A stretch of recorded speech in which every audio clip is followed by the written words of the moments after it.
ఇప్పటివరకు మనం సజ్జన సాంగత్యం గురించి జ్ఞాన సభలో ఎంతోమంది చెప్పినటువంటి ఆ ఆత్మజ్ఞానాన్ని విన్నాము.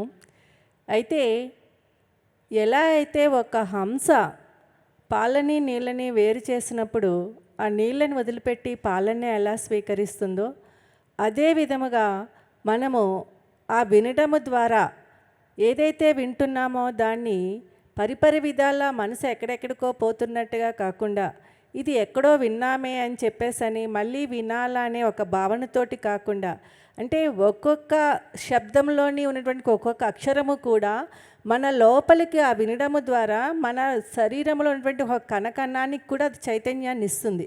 అది ఎప్పుడైతే ఆ చైతన్యం పొందిందో అప్పుడు మనమంతా కూడా ఆ సజ్జన సాంగత్యం ద్వారానే కాంతి శరీరదారులం కాగలము. ధ్యానం చేస్తాము, చేసిన దానికి ఎలాగైతే ఒక విత్తనం మొలకెత్తి నీరు, సూర్యరశ్మి, గాలి అన్నీ అవసరమో అలాగే ఈ ధ్యానానికి కావాల్సింది స్వాధ్యాయము, సజ్జన సాంగత్యం. మరి ఆ స్వాధ్యాయంలో కూడా మనము ఎలాగైతే ఒక పుస్తకంలో ఒక పేజీ చదివేసి నెక్స్ట్ పేజీ వదిలేసి తర్వాత పేజీకి వెళ్ళిపోతే అసంపూర్ణంగా ఉంటుందో, అలాగే ఈ సజ్జన సాంగత్యాన్ని కూడా మనము ఒక త్రికరణ శుద్ధిగా వినాలి. అంటే ఎక్కడికో ఏయో ఆలోచనలోకి వెళ్లకుండా వింటున్నది. ఇందాకలా పురాణాలు అన్నారు, ఆ పురాణాల్లోని ఏం చెప్పారు, ఆ పురాణాలు ఆ యుగానికి ఆ కాల ప్రమాణానికి సరిపడా ఆ పురాణాలు ఉన్నాయి.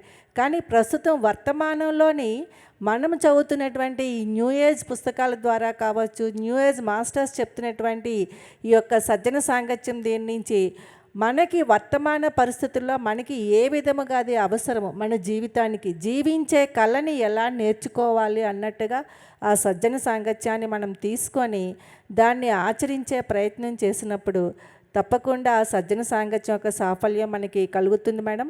పత్రి సార్ తోటి గత 22 సంవత్సరాలుగా నేను ఆయన సన్నిధిలో ఆచార్య సాంగత్యంలో తెలుసుకున్నది ఏమిటి అంటే, మనసున్న చోట మజిలీ, కాదన్న చోట బదిలీ అన్నట్టుగా మన నోట్లోంచి వచ్చే మాటను బట్టే మన యొక్క స్థితిని తెలుసుకొని ఆయన మనకి జ్ఞానాన్ని అందించడం కావచ్చు, లేదంటే అక్కడ ఆ ప్రదేశం నుంచి ఆయన వేరొక ప్రదేశం దగ్గరికి వెళ్ళి ఎక్కడ ఎవరి నోట్లోంచి ముత్యాలు లాంటి మాటలు వస్తాయా అని వెతుక్కుంటూ వెళ్తూ ఉండేవారు.